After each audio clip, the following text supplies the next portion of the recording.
Us on the program where topics of national interest get our attention, and we will begin by bringing you up to date with news that made headlines during the week. So we are going to be starting with President Bola Tinubu, who expressed sadness over the death of a prominent Ijaw leader, Edwin Clark. Clark was a former Federal Commissioner for Information. He died on Monday in Abuja. The Ijaw leader was 97 years old and hailed from Kiagbodo, a community in Burtu local government area of Delta State, Nigeria's southern region.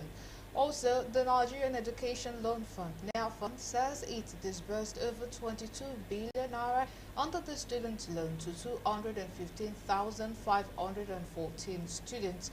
It said that it disbursed this for upkeep, also to support 116,114 students. It said it took close the 2023 to 24 students loan application cycle on February 21st and commenced the 2024 to 2025 application cycle on February 2022, which was yesterday. Also, former military head of state Ibrahim Babangida expressed regret over the annulment of June 12, 1993 presidential election, describing it as the most difficult period of his life. Babangida said this in Abuja at the official launch of his memoir, A Journey in Service.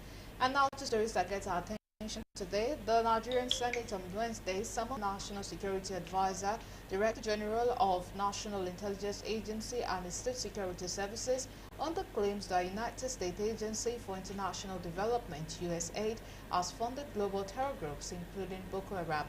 Also, the People's Democratic Party won all 30 chairmanship and 332 councillorship seats in the controversial local government election held on Saturday, yesterday in Osun State.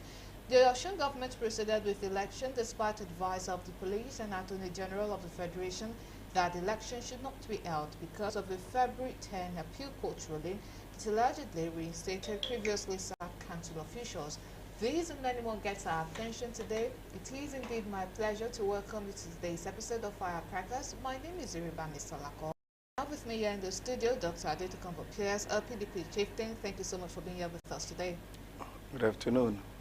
All right, so we'll still be expecting our guests who are joining us virtually, but let us first go on this break. That is the one of Senate summoning NSA security chiefs over USAID funding terrorism in Nigeria. When we come back, we'll begin discussions on the matter. Stay with us.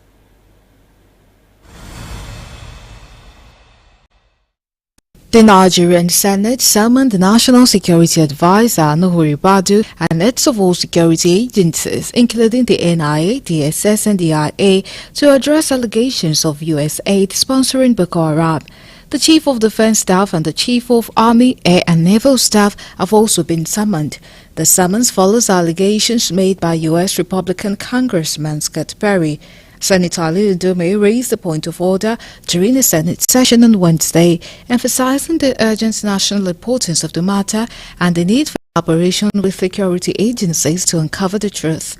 And observes that the monumental devastation caused by Boko Haram in this country should be a matter of concern, as it has dented the image of this country among the Community of Nations for allegations to begin to emerge at this point in time that some international organizations are behind this unwholesome act.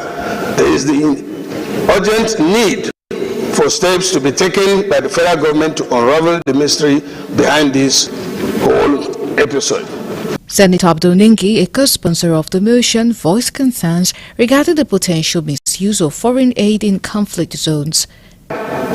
It is very, very serious, and it has gone viral globally, and therefore we need to do these things with some facts provided by these various security agencies at a closed door session. Mr. President, with all due respect, this is my stand on this matter. It is almost impossible to do justice to this particular matter on a debate, in a plenary like this. In his remarks, President of the Senate, Godswill Akpabio, questioned the continued presence of USAID in Nigeria if the organization is found to be complicit. Amity, once and for all. And I share in totality, I share with you, I share the position that has been canvassed by Senator Ningi and also strengthened by you. So it's a sensitive matter, and it's an allegation. We should be very careful and try to find out the truth of that allegation. Metamorphosis, political metamorphosis. It's almost like one political party taking over from another political party, and allegations flying left, right, center. It's only through thorough investigation that the truth can be established. Even America has not taken the allegation hook, line, and sinker. They are investigating.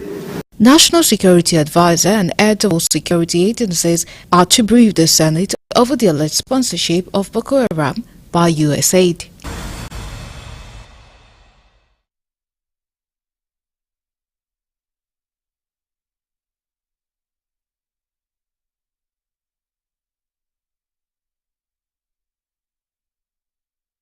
We are back. If you're just joining us, this is Firecrackers, and we're about to talk about terrorism financing. That is the one that USAID was indicted. The roles of NGOs in this particular problem that we have at hand, that the National Assembly, both the Senate and the House of Reps, they seem to be very much putting their work in order to come to the solution to this, to find out a lot about this. So like I said, I have our guest here in the studio, Dr. Adetokunbo Pierce. Thank you so much for being here with us. Okay, and we also have Yinka Ogunsoya, who is joining us live from USA security expert. Thank you for joining us at this time. We truly appreciate your presence. Thank you. And we also have Emmanuel Ikole, the Executive Director, Elixir Trust Foundation. Thank you so much for joining us at this time. Thank you so much for having me. Okay, all right. So I'll be starting with my guest here in the studio.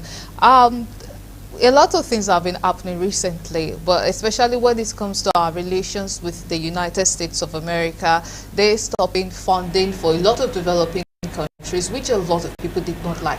But when we have one of their speakers coming and say that the USAID themselves might be sponsoring Boko Haram and other terrorist groups in Africa, how do you react to that?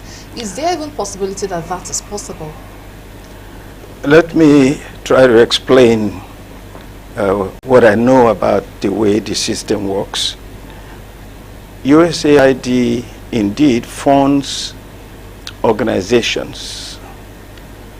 In the case of Nigeria, what happened? Let's take 2015 as an example. When the Chibok girls were abducted, about 300 girls.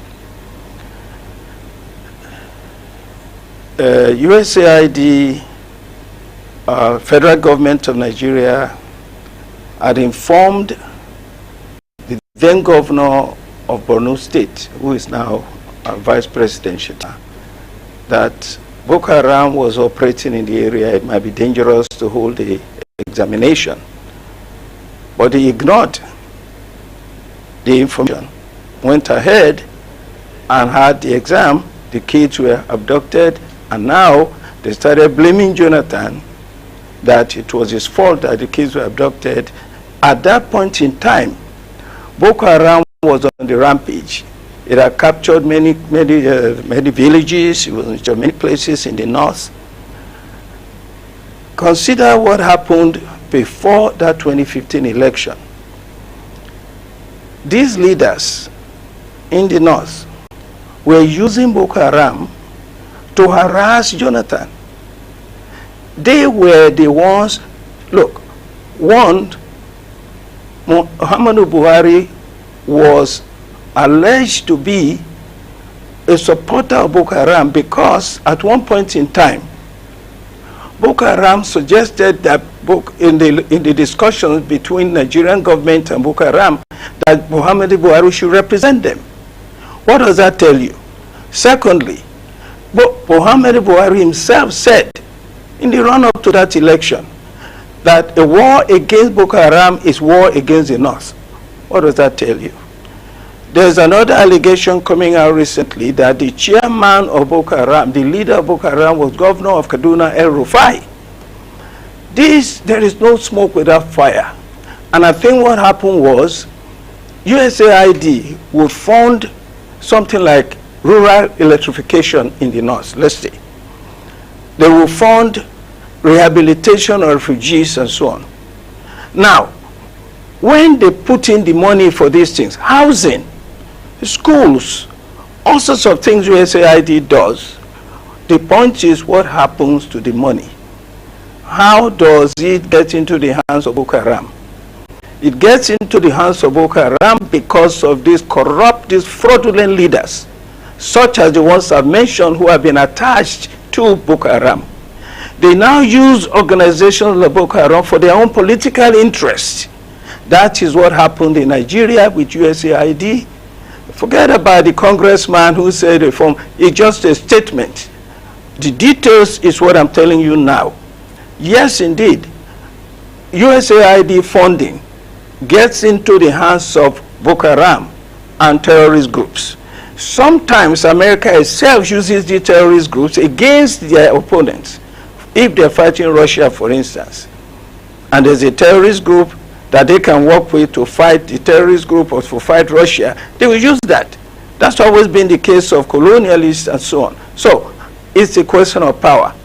In the case of Nigeria, what has happened? I don't know why Fabio, what's his name, Senate President, all of them are shouting. They know what happened. They know what happened in 2015. Jonathan has said it many times that Barack Obama government used all these allegations against him to get rid of him. So it is all a political manipulation. What happened was Barack Obama's government was not happy with Jonathan because Jonathan was leaning more and more toward doing business with China. They wanted him out. Jonathan government also refused to sanction the idea of same-sex marriage. They wanted him out.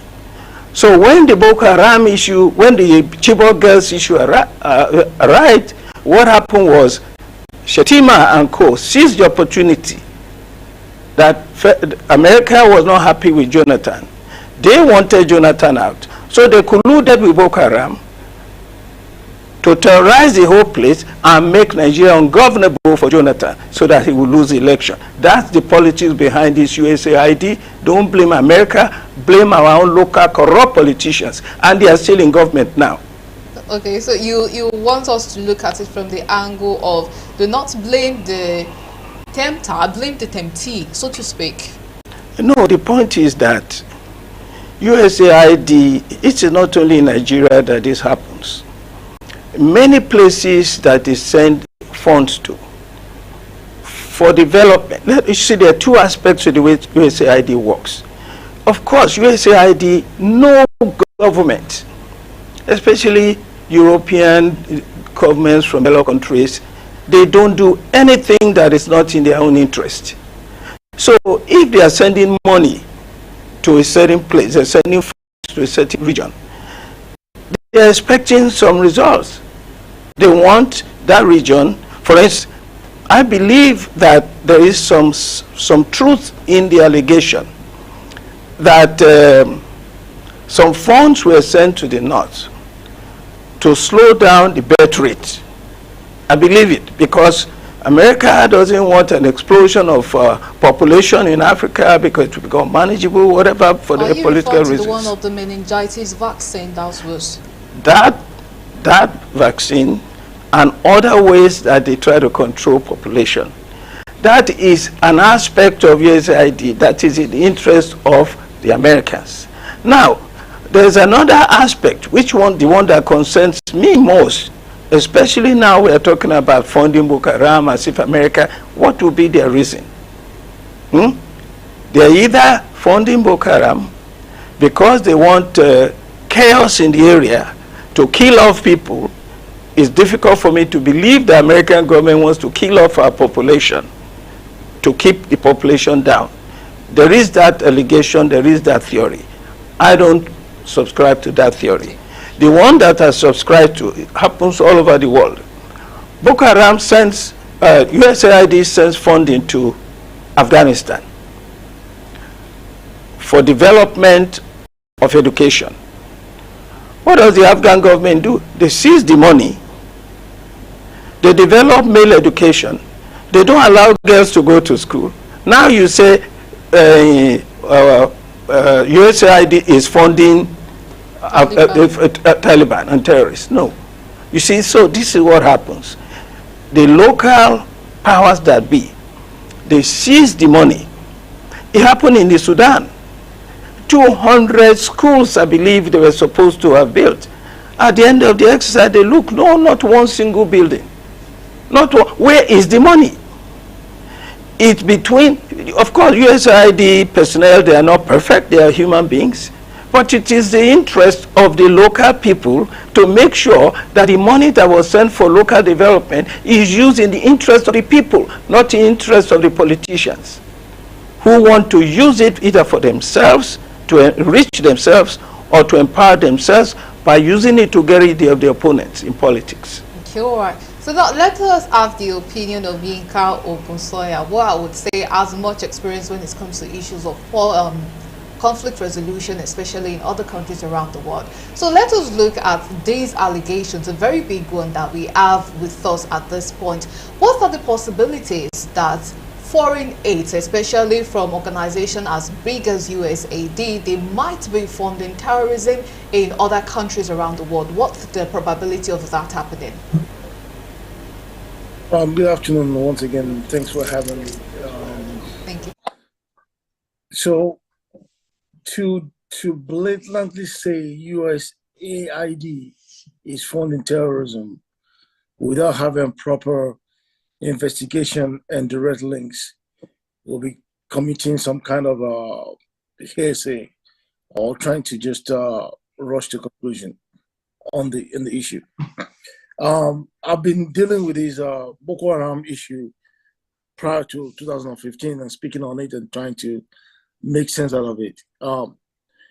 When it comes to terrorism and non-directional warfare or guerrilla warfare, the things that's been going on has always been funding national forces. I think was our last two segment, I spoke about that why are we not tracing the money? Why are we not following the money? The money is where the power is. Where is the money coming from? Like the speaker said earlier, USAID is going to fund developmental projects around the world because of one thing: American interest, stabilization of regional issues to prevent terrorism bridging abroad and spilling over into their homeland. They do that. The problem here is the leadership around the world that accept this money and expect that everything is going to be fine without thinking, what does these people want for giving us this much money? And also, the leaders, our leaders, their sincerity in using the money for the purpose is intended for. Because if you're a bad negotiator, you're going to go out there and accept money and put the life and risk your people. I truly believe in that. What is going on in Northeast Nigeria is exactly something that the speaker spoke about going on in Afghanistan. I was there. I was on the ground, running around Afghanistan. I saw it with my own eyes and I felt it. This money is not being used for what it's intended to be used for, and it's getting in the wrong hand.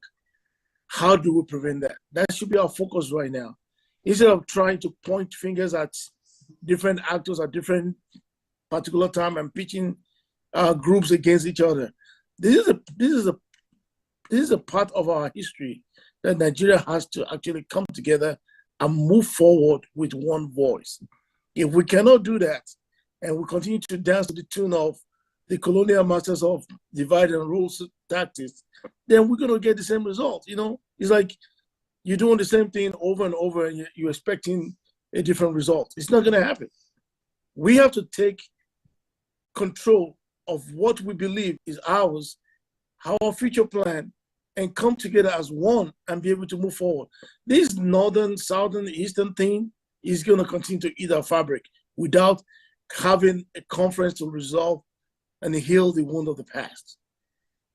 It might not be the main topic we're speaking right now, but it's going to be a byproduct of how people do things.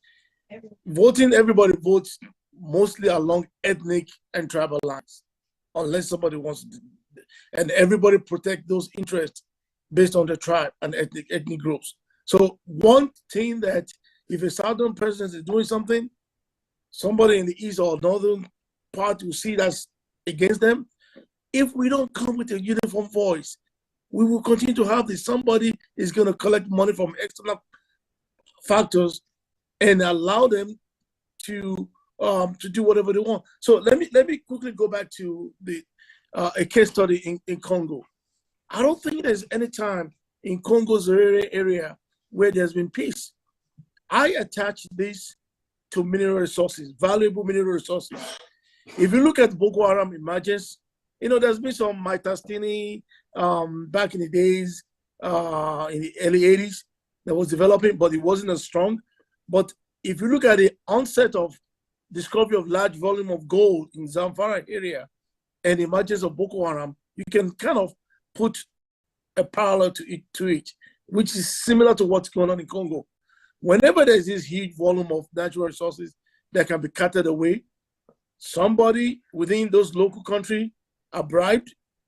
They cause disaffection among the people, infighting, tribal war, so that they can house planes living that area, catching gold.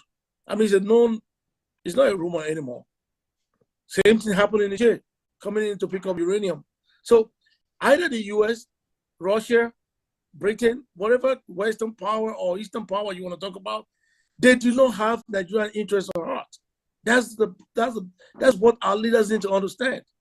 They give you the bait so they can get what they need to get and stabilize your region in doing so, which is a way of conducting business. Thank you for that. So when it comes to funding for Boko Haram, would you say that perhaps a large chunk of it might be coming from foreign aid, or we have people who have actually pointed out that some of our leaders in Nigeria might be the one that is funding? Which do you think is much more plausible at this point in time, since these have been going on for well over a decade? I honestly think the bulk of the money is coming from external sources, but it's going through the hands of local leaders that's distributing it. These guys don't know the main actors in Boko Haram. They cannot be community organizer for Boko Haram. They need somebody that has some influence in the area that they felt they can trust. That has an account or hidden in a foreign country. Most of the operators of Boko Haram has never had any foreign account anywhere. The guys we're talking about here are local leaders that have well-traveled, are very sophisticated, can move money from one country to the other, using their cell phone. So those are the people that interface between Boko Haram and these funders. And the funding, I don't think it's just USAID. I think it's a misuse of money. There's a lot of money probably coming from the rivalry between the Shiites, Islamic version, and then the Sunnis. The same thing is going on in the Middle East right now. Iran is funding all these Hezbollah and every Houthis all over the place to fight Israel. Same thing is happening. Some of the money is filtering into our environment and destabilizing our country, and they're taking away our natural resources at no cost. I would say the only cost they have is transportation, because they're not paying anything to the federal government as of now for taking those gold and other resources in those areas.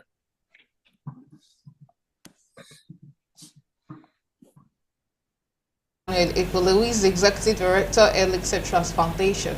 With this allegation going on now, it has made, let me use the National Assembly now for instance, they want to be putting more attention to the NGOs, that's the non-governmental organizations, and where they are receiving funding from.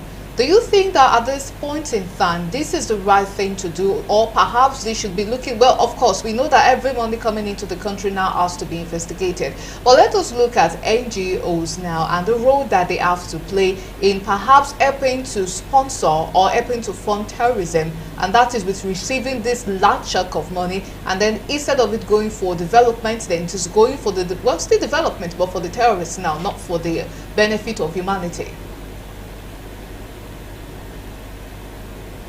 So the essence of foreign aid to every country actually is to support interventions in country, is to aid in technical expertise supporting interventions. At the same time, is to ensure that each country, or at least those implementing the project, try to work on international best practices. For a country like ours, we already have an idea on the works of EFCC. We already have an idea of the works of central banks. So for us working in the sector and working in the NGO sector, once any money enters your account, as a lot of years back, it's not just something of recent. It's already been in place, more like a checks on even operationalization of NGOs generally. If any money hits your account immediately, your account is being blocked. You need to go to the bank with certain information for such an account to be operationalized. This is something that has been happening over the years. So direct funding to NGOs, at least local NGOs to an extent, there are checks and balances to the point at which the NGOs themselves now are having self-regulation, to the point that some of these issues don't even occur, or even the names and images of NGOs working in Nigeria are not even affected. But that is not to say that it's not possible that international NGOs may also be supporting interventions like this. Like the last two persons said, if you check most of the interventions of UN, or should I put it, US aid, most of these funds go to certain governments.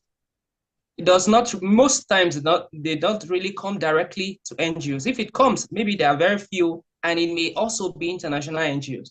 So these interventions come through them, and not necessarily us. And when it goes to the level of the government, just like the last speaker said, there have been no accountability for those in public offices. And most times, chunk or huge amounts of money goes to an account that is already recipient of similar amounts.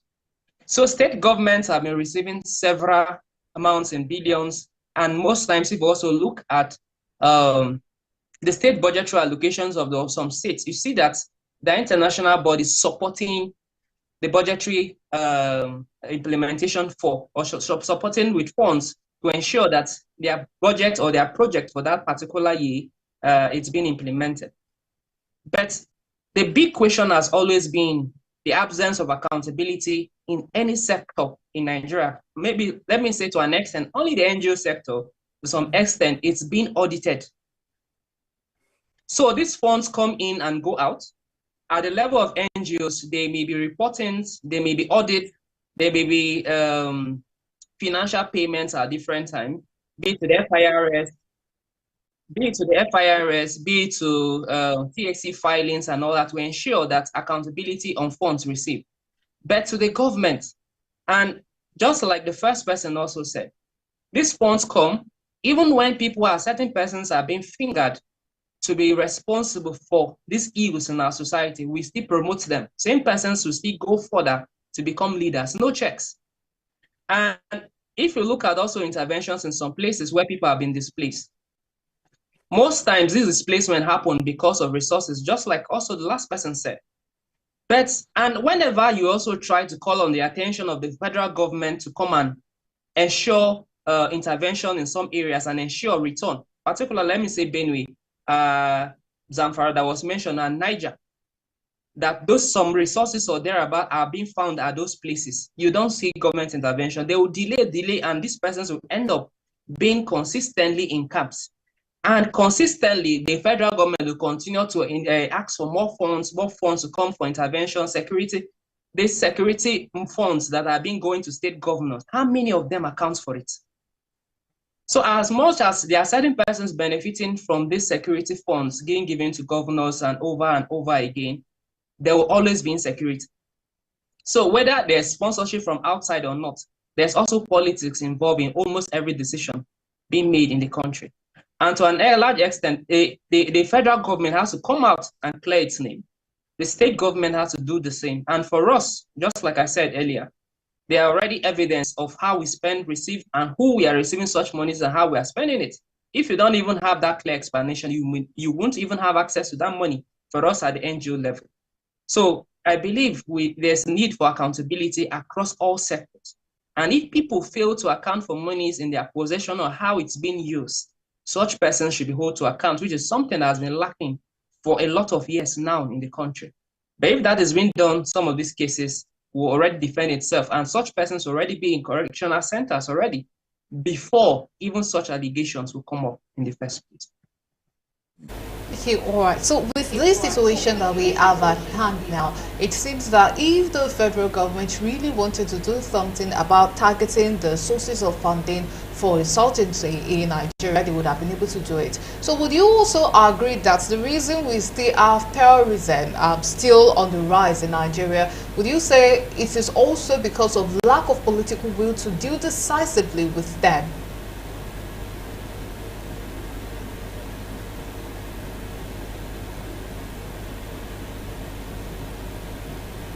Okay, since we don't have... Okay, yeah, please go on. Over time, there have been consistent funds being sent for several interventions within the country. And if all this while, some monies that are coming to the NGO sectors, they have been audited. And then the funds coming to the federal government, there have been no audit on any sector. Every government works for 4 years, works for 8 years, and then moves to the next position. Nobody's been audited. Same persons via for several positions. And those monies that pass through their hands are not accounted for. No country can develop like this. And let me also put it here before I even forget. No African country has developed or would develop from foreign assistance. We have to find a way to fix us. We need to work on our international relations policy, how it works for our own good. This is something that we have been failing in the past. And the greediness of our leaders have also not helped. But we need to find a way to fix this.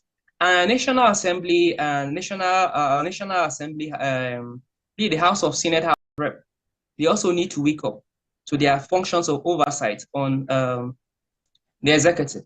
If they can do this to an extent, it reduces it. But most time we look at them as partners in this evil that is troubling our country, and that is why we are also being limited.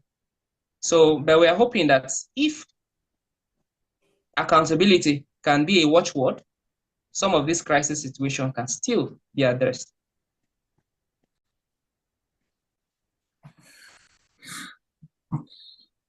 Prevalence of insecurity, banditry, terrorism in Nigeria, do you think that if up to now we are still dealing with this, do you also think that it might be an issue of lack of political will from the government? Because sadly, our soldiers are dying every day. They're trying to make sense of this situation, trying to bring peace to Nigeria. So what are your thoughts on it? Is our government actually doing enough when it comes to dealing with this decisively? Let me thank you for the question, and this has been an area that I've touched extensively over the years. I had an interview that was I think it was in this day, and the title was "Until There's a Political Will and a Total Stand Against Terrorism, We're Not going to move forward." As long as we have political disagreements and backings for this kind of shenanigans, then the external factors is going to see the crack and be able to use it to get what they want to do within our country. You know, for me, I think loving Nigeria and accepting that we're one country is the first thing our people, whether the leaders or the regular people in the country, needs to agree on. We need to work on our leadership as well. You know, it seems our leadership is sectored or cut off for the rich and powerful. For example, if you want to become a governor in Nigeria, just to obtain the form is hundreds of millions at the party level. How many people can afford that? That means about 90% of the Nigerian population, smart, articulate people, well-educated people, are cut off from governance. In Texas, I can just go and pay $2,500, get some signatures, and I'll be an independent candidate on the ballots. That's the way it works in most places. As long as we continue to recycle people that have interest in making money off the government. You know, I can't remember the leader that said it a while back that if you're going to government to make money, you're going in there for the wrong reason. The purpose of going into government is to help alleviate poverty and develop your land, and is not to enrich yourself. It's a selfless service. So for us to curtail these, yes, there must be a total united political and leadership will to stamp out insurgency out of Nigeria. If we don't take time and fix it now, there's going to be proliferations of groups because other groups are watching and they will start agitating and we'll have more troubles on our hand, not just in the northeast. It will be small pockets of insurgents everywhere. That's what we don't want to have. That's what's going on in the Middle East. Everybody knows about Taliban because they're the main group. There's so many other groups running around Afghanistan and claim to be the governing this part of the country. We don't want that in our country. So it's time to pull all our resources together, our leadership mind together, and also allow, the regular people to come into governance and have a united front to be able to fix these issues. All right, thank you so much for that. And now to Dr. Adetokunbo. What are your thoughts on the government's effort towards stamping out terrorism in Nigeria? Let's use that to wrap up the segment before we go to other segments. Your two guests have been fantastic. They have said a lot and exposed a lot. The bottom line is the government is fraudulent and corrupt. I'll give you an example. In 2023, a member of the APC Presidential Campaign Council, Hajia, I can't remember her full name, made the allegation that our Vice President Shettima is an ally of Boko Haram. And she made reference to an event that happened that when they were looking for a notorious leader of Boko Haram, I think his name is Kabiru Sokoto, they found him in the home of Shettima, the same vice president. A few months ago, before the 2023 election, she also alleged that a drug baron was a terrorist known is a friend of Shettima's.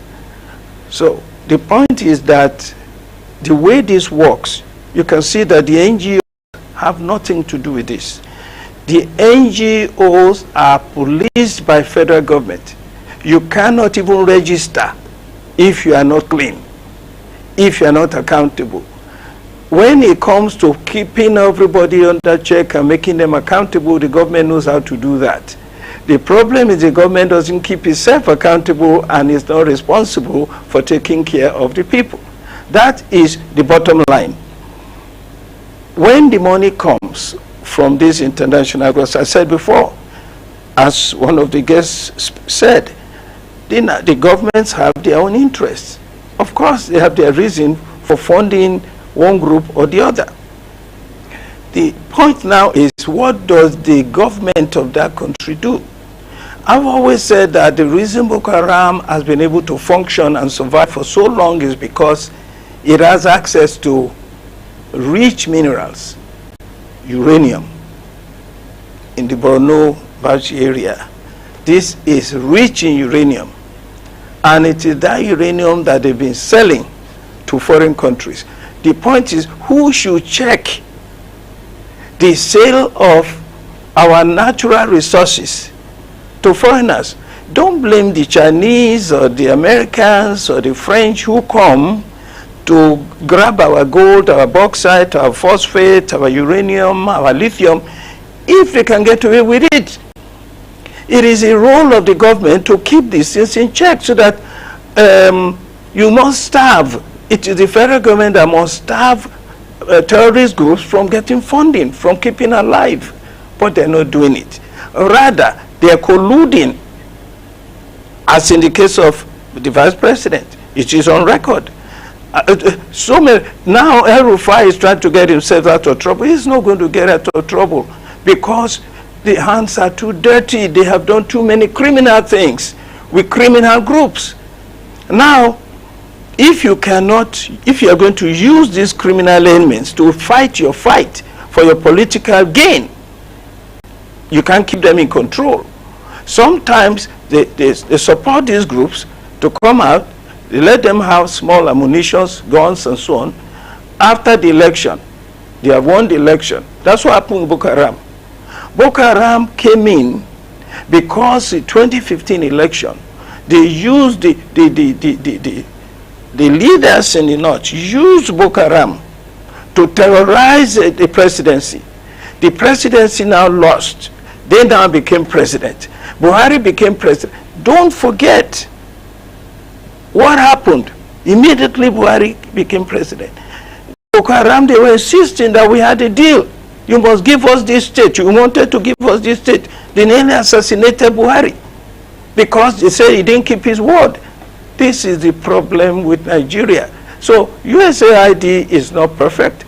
Americans have their own interests, but our concern should be how we protect our own interests and keep our country together in a way. Don't turn everything into petty politics just to win an election. You terrorize the whole country, you destroy everybody. What is it? This APC government came in as a terrorist group. I am saying it. What happened? Did they not say that they will not, that Nigeria would burn if they don't win election? They will set up a parallel government. Rotimi Amechi, Bola Ahmed Tinubu, El-Rufai, Shetima. These are the people who said, if we don't win this election, we will set up a parallel government. This is criminal. And they use terrorist groups. They take the funding from terrorist groups. They don't have to fund the terrorist groups. The terrorist groups are funded by all sorts of foreign interests, and they work with for the terrorist groups. They're talking about 16 billion raised at one event. They're using, government is using 21 billion to renovate Vice President Lodge. There's a lot of money in government. So they work with terrorist groups. Why do you think Boko Haram has survived all this time? Where is the government of the state? How can Sokoto State say that terrorists are demanding tax from their citizens? What are you doing about it?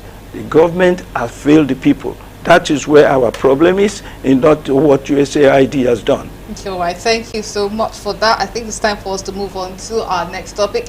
But many thanks to our guests that joined us virtually, Yinka Ogunsoya, who joined us live from US, and Emmanuel Egole, the Executive Director, Elixir Trust Foundation. Thank you both so much for contributing on today's topic on Firecrackers. We truly appreciate your presence. Thank you so much. Thank you. Thank you so much for having me. All right, now we move on to things that are happening in southern Nigeria. That is the political tension in Osun State. PDP won all the seats for the local government and councillorship seats, the election that took place yesterday, and this was conducted despite warnings from the federal government, from the NPF. They advised against this election, but it took place, and then the PDP victorious. So let us quickly take a look at this report. That's the crisis in Osun as APC PDP clash over the local government election. And when we come back, we will be discussing how perhaps this tension could be resolved. Do stay with us.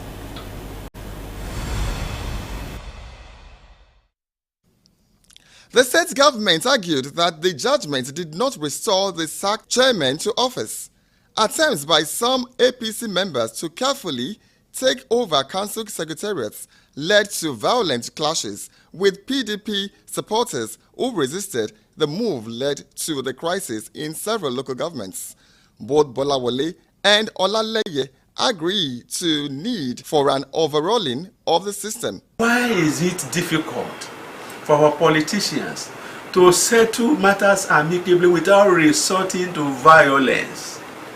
Can violence solve problems? Now, the people who went to take over the local government and have been repelled, have they succeeded? The people who repelled them, have they also succeeded? Now, the local government, the secretariats are locked down. Nobody is in control.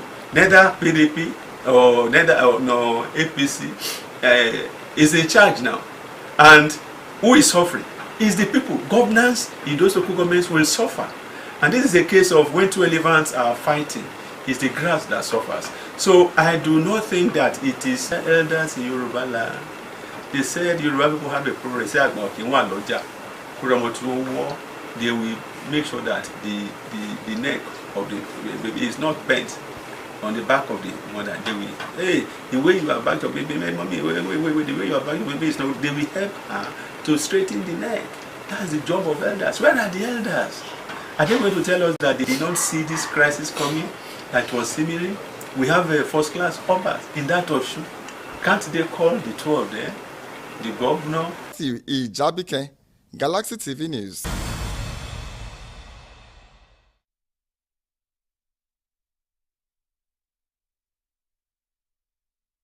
Thank you for staying with us. If you are just joining us, this is Firecrackers.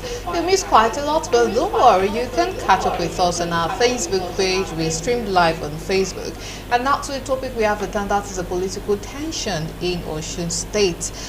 Now it seems as if, well, the sitting governor of Osun State, Ademola Adeleke, seems to be pointing fingers at the past governor, that's Boyega Oyetola, of trying to stir up trouble in the state. And then we have this really heated up before the local government elections, and well, it took place yesterday despite warning, and the PDP emerged victorious in all the PDP emerged victorious in all the seats. So what are your thoughts on what's going on in Osun State right now with all this political tension?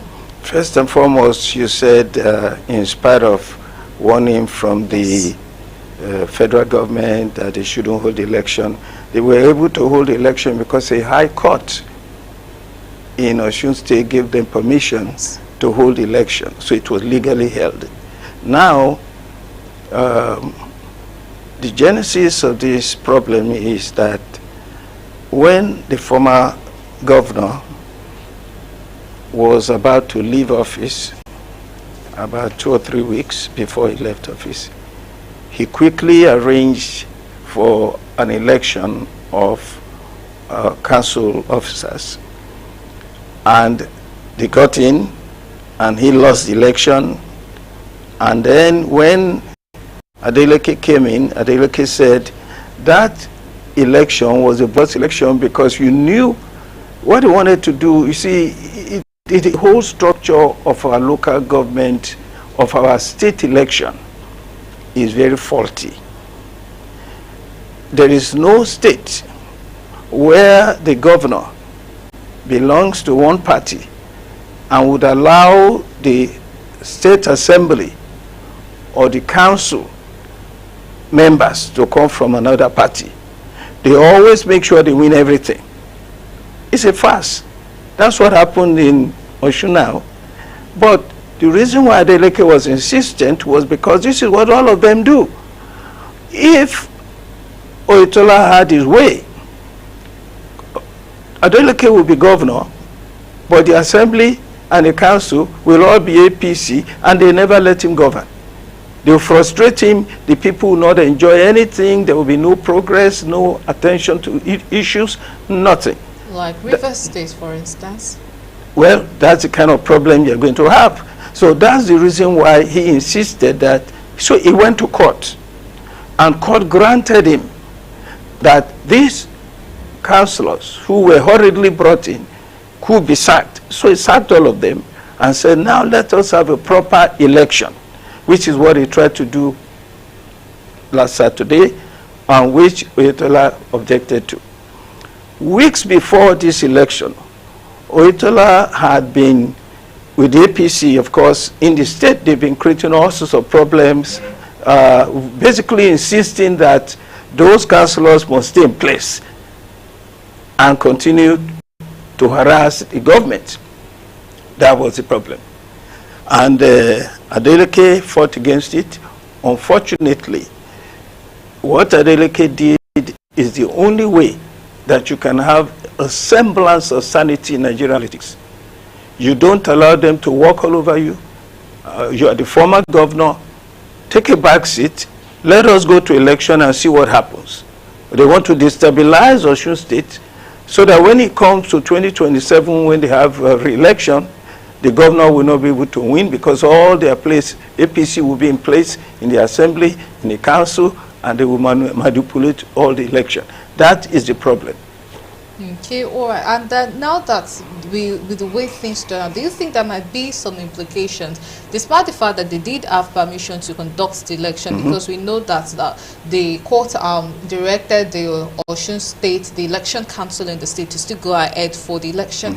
But if we are having the Attorney General of the Federation and all of the MPF advising against it, do you think that there might still be some complications that might still emerge later on? There might be, and then we have to go back to the reality.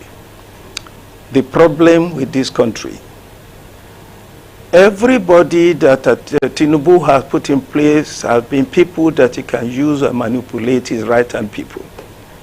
Chief Justice is his person. The Attorney General is his brother-in-law, or whatever it is. The Attorney General, Fagbemi, that's the name? Yes, that's it. Everything he's saying is prejudiced. He should recuse himself from everything to do with Osun State, because he was the one that was representing Oyetola before against Adeleke. So why should he be involved now? Why should we trust his judgment now? Why would anybody not know that he will be biased? You see, this is the problem with this country. If you put the wrong people in place, it will all collapse eventually. Everything will become chaotic and unruly. The problem in Osun State is that nobody believes that the federal government is neutral. Nobody believes that APC is not out there to manipulate the situation so that they will get back in power. All the federal officers speaking are people that work for APC, so they are not to be trusted. That's the problem. So yes, there's going to be all sorts of altercation later on. There will be tension, but that's the nature of politics. Okay, definitely. But we hope that things would continue, well, peacefully. The word peace is relative in this matter. Of course. But we do hope that things would continue peacefully. Now that they've had a valid democratic election, there should be peace, and we hope for the best in the future. Okay, all right. But what would be your advice for managing affairs like this for the future, especially when it comes to dealing with, should I say, rival governors now from the past governor, perhaps not wanting to reinstate all control of the state, and of course, we know that all parties are always looking for their own interest. Our electoral system must be totally overhauled. The local government structure is totally faulty. You know, what they call an independent local government is not independent, because in every state, the chairman of the independent electoral is chosen by the governor, handpicked by the governor, a member of his party. All the members of the commission are members of his party. So that structure is all faulty. That's why in every state, wherever the governor is APC, all the councillors will be APC. All the assembly will be APC. If it's PDP, it will be the same. That must change. That whole thing must change. As the federal INEC itself must change. You know, we said before, you cannot have a president who is a biased participant in the game, in the one that is choosing the referee for the game. So the president cannot appoint the INEC chairman, and the president cannot appoint the INEC commissioners, and we hope for a fair and credible election. It will not be fair, it will not be credible. It will be in favor of the president. He who pays the piper calls the tune. So the same things happen at the state level, whereby we must neutralize the whole structure. Look, in the US, what you have is, in states like this, if you had it like this, the same thing would happen. So what you have is that the secretary to the state government, who is an elected officer, not appointed, if he's elected by the people, is the one that is going to be the returning officer for the state. So that the commission will not be just members of one party. The major parties in the state should be members of the commission. So that let them fight it out democratically there. Otherwise, there will be no fairness, there will be no credibility in our election. All right, thank you so much. I wish we could go on, but we are sharply running out of time. Thank you so much for being with us here today on Firecrackers. We truly appreciate your presence. Thank you. All right, and that's Dr. Adetokunbo Pierce, a PDP chief. Dave, once again, thank you for being here with us. And this is where we'll be drawing the curtains close on today's episode of Firecrackers. We thank you so much for staying with us to the very end. My name is Erebami Salako. Do join us same time, same station next week. Do have a wonderful week ahead. Goodbye.